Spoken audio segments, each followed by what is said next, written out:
Hello दोस्तों, नमस्कार। मेरे YouTube चैनल में आपका एक बार फिर से स्वागत है। दोस्तों, आज हम आपके लिए लेकर आए हैं गांधी जी की हत्या क्यों हुई। दोस्तों, आप जानते ही हैं कि गांधी जी की हत्या नाथूराम गोडसे ने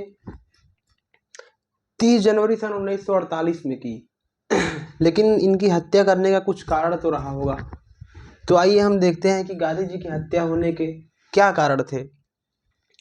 दोस्तों, जब हमारे देश का विभाजन हुआ, 15 अगस्त सन 1947 को हमारा देश आज़ाद हुआ और 16 अगस्त से ही हमारे यहाँ दंगे शुरू हो गए, जिसके कारण गांधी जी बहुत ही अशांत हुए। गांधी जी चाह रहे थे कि गांधी जी पहले से ही विभाजन के तो विरुद्ध में थे, लेकिन गांधी जी चाह रहे थे कि हमारा देश शांति और सौहार्द से हिंदू और मुसलमान अपने अपने जगह पे रह करके अपना अपना जीवन यापन करें। लेकिन हिंदू और मुसलमानों में जब झगड़े और विवाद शुरू हो गए तो उससे गांधी जी को बहुत ही आघात पहुंचा, जिससे गांधी जी पूर्ण शांति के लिए आमरण अनशन पे बैठ गए बिरला भवन में। बिरला भवन दिल्ली में ही गांधी जी पूर्ण शांति के लिए आमरण अनशन पे बैठ गए 12 जनवरी सन 1948 को ही। और आमरण अनशन पे बैठने के कारण ही गांधी जी की हालत दिन ब दिन बिगड़ती जा रही थी, जिससे डॉक्टर भी कह रहे थे कि गांधी जी की दिन प्रतिदिन हालत बहुत ही खराब होती जा रही है, जिससे गांधी जी मर भी सकते हैं। इससे माउंटबेटन ने जिन्ना से कहा कि गांधी जी को जाके समझाइए, लेकिन जिन्ना ने गांधी जी को समझाने में कोई दिलचस्पी न ली, क्योंकि जिन्ना सोचते थे कि गांधी जी हिंदू के समर्थक हैं। लेकिन गांधी जी तो हिंदू और मुसलमान दोनों के समर्थक थे। ऐसी कोई बात नहीं थी कि गांधी जी किसी एक धर्म के समर्थक थे। लेकिन जिन्ना ने ऐसी कोई दिलचस्पी नहीं ली। तब एपीजे अब्दुल कलाम ने गांधी जी को आमरण अनशन छोड़ने के लिए उनसे आग्रह किए कि आमरण अनशन पे आप बैठे हैं, इससे आपके सेहत को बहुत नुकसान हो रहा है, तो आप आमरण अनशन छोड़ने के लिए क्या चाहते हैं। तो गांधी जी ने कहा कि हम चाहते हैं कि पूर्ण शांति हो जाए, हमारे देश में पूर्ण शांति हो जाए। तो एपीजे अब्दुल कलाम उस समय कहते हैं कि गांधी जी, आप जो चाहते हैं कि पूर्ण शांति हो जाए, यह तो अब कभी भी नहीं हो सकती है। पूर्ण शांति अब कभी भी नहीं हो सकती है। लेकिन गांधी जी ने अपने कुछ शर्तें रखी उनके सामने, अपने आमरण अनशन तोड़ने के लिए कुछ शर्तें रखी। उन्होंने कहा कि मुसलमानों को सुरक्षा मिलनी चाहिए। हमारे देश में हिंदुओं ने मुसलमानों के घर पे कब्जा कर लिया था और पाकिस्तान में हिंदुओं के घर पे मुसलमानों ने कब्जा कर लिया था। इसलिए गांधी जी बोले कि हिंदुस्तान में मुसलमानों के सुरक्षा मिलनी चाहिए, वो अपने घर से निकल सकें, सड़क पर ठीक से चल सकें, अपने कल कारखानों में जा सकें, ये इनके लिए उनको सुरक्षा मिलनी चाहिए।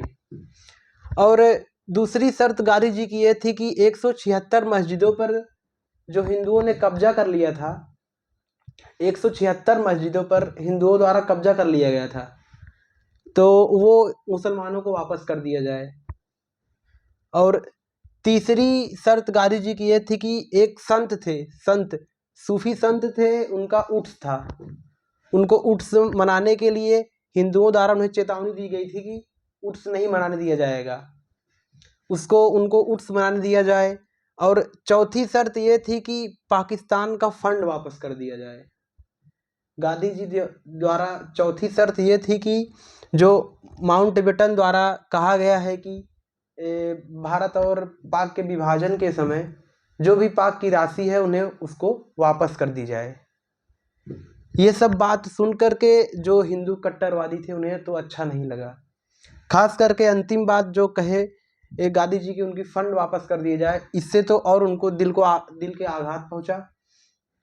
क्योंकि भारत और पाक के विभाजन के बाद ही पाकिस्तान ने भारत के कश्मीर पर हमला बोल दिया था, और हमला बोलने के कारण ही सरदार वल्लभ भाई पटेल द्वारा और कांग्रेस अधिवेशन के तहत उनका फंड रोक दिया गया था, क्योंकि अगर उनको फंड दे दिया जाएगा तो वो दैनिक हथियारों का यूज, वो पैसों का यूज दैनिक हथियारों को लेने में कर देंगे और वो भारत के विरुद्ध यूज करेंगे, इसीलिए उनके फंड को रोक दिया गया था।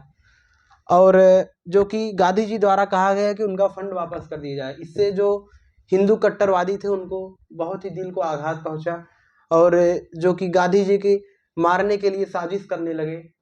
उनमें कुछ नाम है मदन लाल पाहवा द्वारा गांधी जी पर बम फेंका गया, लेकिन गांधी जी बच गए।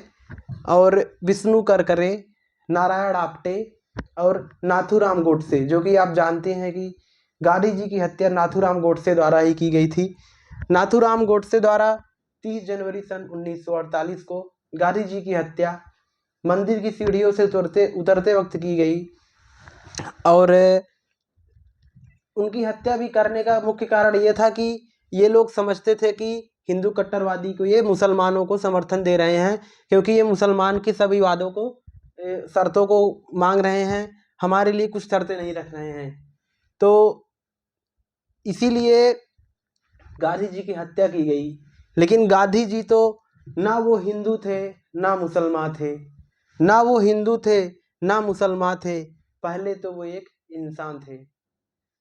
लेकिन गांधी जी की हत्या कर दी गई, जबकि मोहम्मद अली जिन्ना भी उनको पक्का हिंदू कट्टरवादी समझते थे, और जो हिंदू कट्टरवादी थे उन्हें मुसलमान समझते थे कि मुसलमानों के पक्ष में बोल रहे हैं, इसीलिए इनकी हत्या कर दी गई। और हम एक पंक्ति कहते हैं गांधी जी के लिए, शहीदे तंज नजर ने हमें काफिर समझा, शहीदे तंज नजर ने हमें काफिर समझा, और काफिर ये समझता कि मुसलमान है तू। इसका मतलब यह है कि गांधी जी को जो मुसलमान थे वो तो उनको पक्के कट्टर हिंदू समझ रहे थे, और जो पक्के कट्टर हिंदू थे उन्हें मुसलमान समझ रहे थे। इसी के कारण गांधी जी की हत्या कर दी गई, और गांधी जी की हत्या 30 जनवरी सन 1948 को कर दी गई। दोस्तों, आपने देख ही लिया कि गांधी जी की हत्या करने का मुख्य कारण क्या था। ऐसे वीडियो को देखने के लिए दोस्तों हमारे चैनल को आप सब्सक्राइब करिए और बेल आइकन दबाना ना भूलिएगा। धन्यवाद दोस्तों, आपका दिन शुभ हो।